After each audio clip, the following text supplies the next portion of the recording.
Hi guys and girls, welcome to my channel, Life and Literature.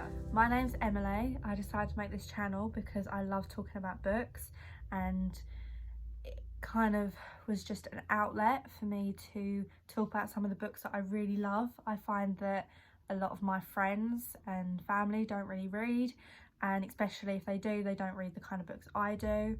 I have a very varied amount of different genres that I love.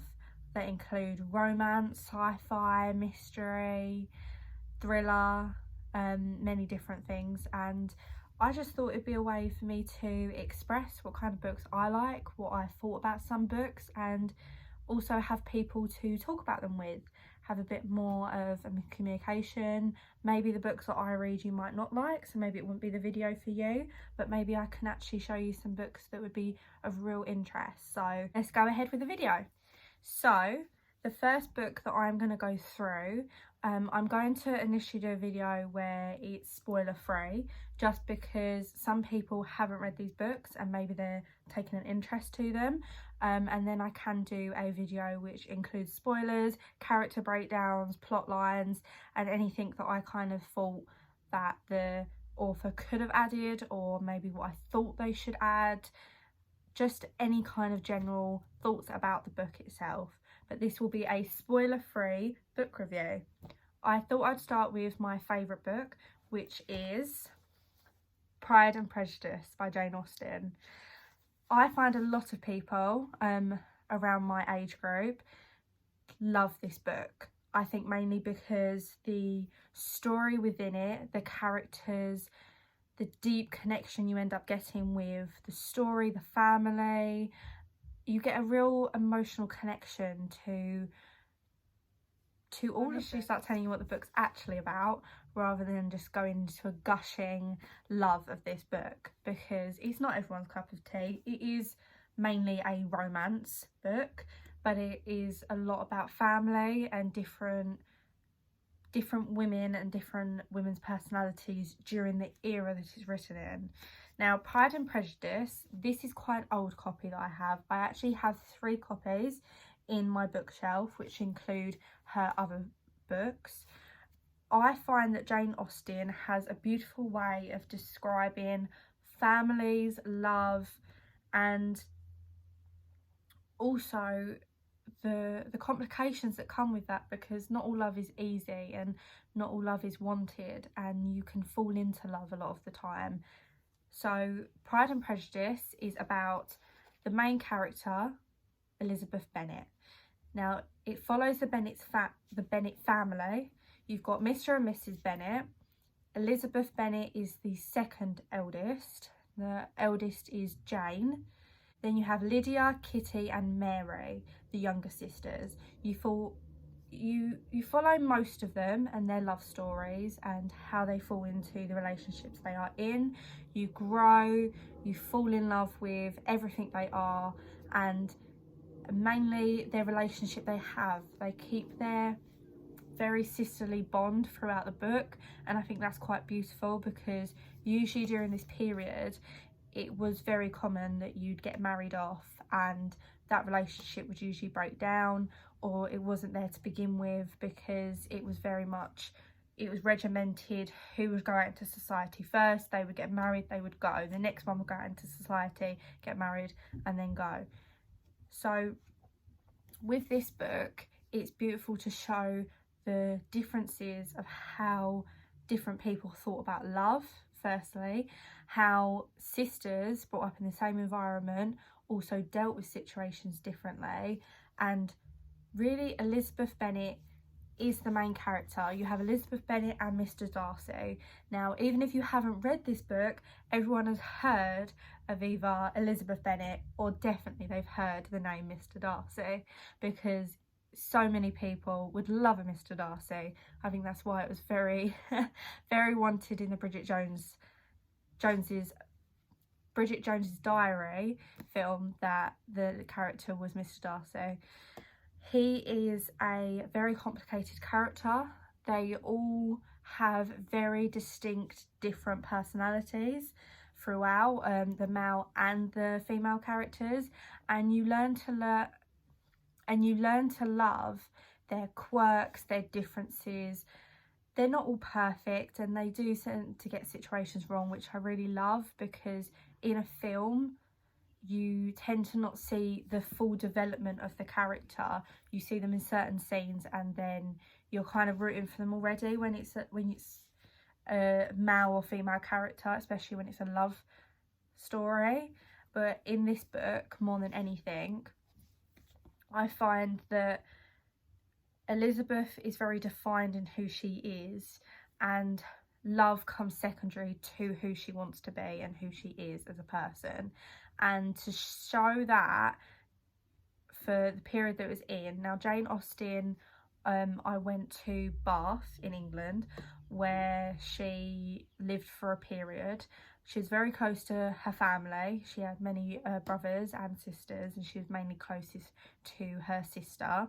They went to Bath, they moved there for a couple of years, and she never got married. She never really had any intention to, whether the opportunity didn't arise or she just felt that it wasn't in her character to conform to society and have a man. So she was able to write all these books. She put a different name under the books so that she could get them published, as during that time it was unspeakable for a female writer to publish a book, and if anyone would ever buy it.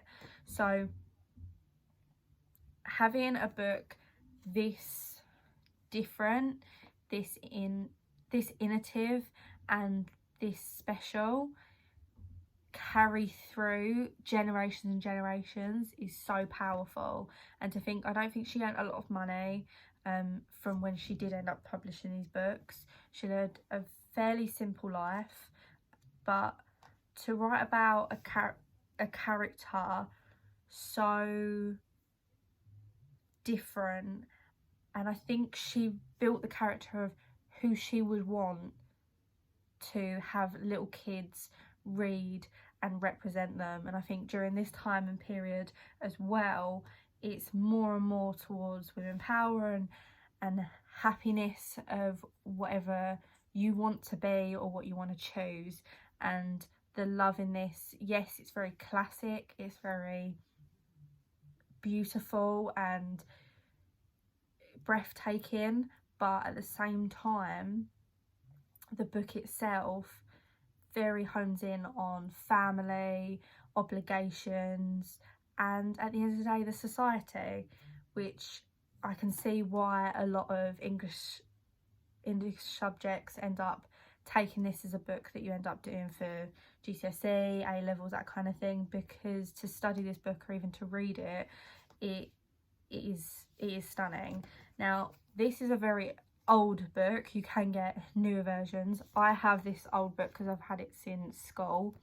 There's different like annotations that I've put in, different things I've wrote, anything that I've just, in the moment after reading it a couple of times, I thought this paragraph or this sentence, I've kind of like done it as if I'm a school teacher, that that there's certain things that I just think are just beautifully written, or anything that I kind of wanted to underline because I felt it added to the story. Now, as I said, this is spoiler free, so I'm not going to tell you what happens or too much. I've told you a little bit. All the sisters are very different. You have Elizabeth Bennet, the main focal of this story, following her and her strong will and her learning that people are different and people will mess up and people can fix things and make things better, and almost letting your guard down to what you expect someone is just by first impressions. I think everyone grows to love every single character by the end of the book. Now, this book isn't an easy read, I will admit. It wasn't the book I first ever picked up when I wanted to start reading. I found that after I started reading, I started wanting to challenge myself more and more, whether that's about the story, whether it's about the plot lines, the characters, whether it's subjects they're dealing with. It's quite old English, so it's a lot of I, whom, she, kind of, it is going to be a little bit harder. So if you are looking to have just a light read, maybe this wouldn't be the book for yourself. But I think this book is stunning and beautiful, and everyone, no matter age, gender, anything, I think that everyone should read this book at least once in their lifetime. You may not enjoy it, you may not see why so many people are hung up about the stories, the characters, but I think you fall in love with them and you relate to any one of them in so many different ways. You either look to Elizabeth for her strength, courage, and her humour and sense of self, or you look to Jane, the eldest, for her kindness and her warmth and her love, or you even look to the parents, and you think about Mr. and Mrs. Bennet and how they deal with situations, and how Mr. Bennet is so family orientated and loves his children so much. They never put across that during that time it was very important almost to carry on the family name, to carry on the family fortune of anything that you had to have a male heir. And they kind of show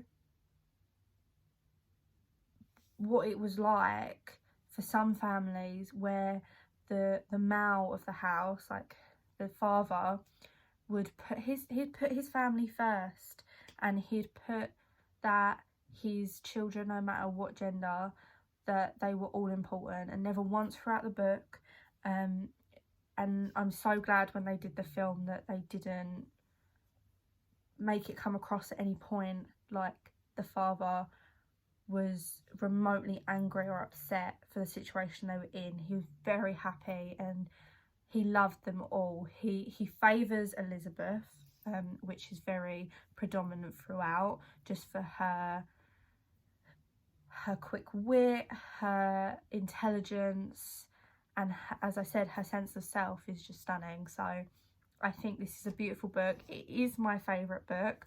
I do have a few depending on what mood I'm in.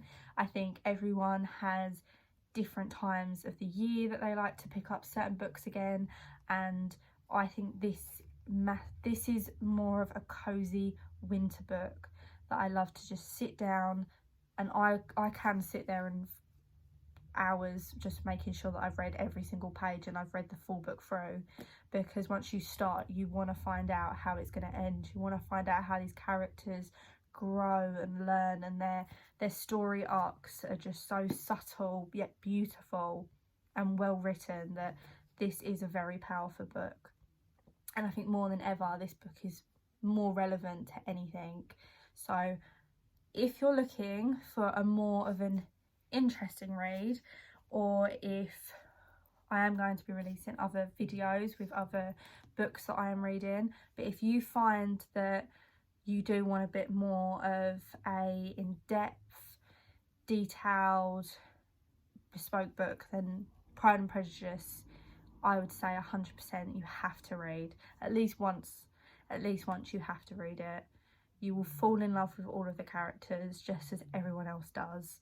And yeah, it might not be the norm anymore to follow the crowd, do what other people are doing, and seeing as so many people are hyping it all the time, especially people that love to read, that it's almost, you don't want to, you want to be the one that says an obscure book from an obscure author. Completely understand, but everyone should have a Pride and Prejudice in their bookshelf. Well, I have 3, so but I guess that says more about me than anything. So I hope you enjoyed this video. As I said, if you would like me to do a video with spoilers, what I think about certain plot lines, certain characters, who ends up with who, and how certain characters develop and grow, then please put a comment down below. I'll be sure to either write one, or if I get enough then I will write, and I will do another video with them in, and I will be releasing more videos with different books that I'm reading, enjoying. If you have any suggestions with either books you think I'd like, books that I should read, or books that I should review, again, please comment down below. And if you like this video, then give it a thumbs up and subscribe if you haven't already, and you can be first if you click the notification bell or you can see any videos that I post for the future. I hope you enjoyed this video and I will see you soon.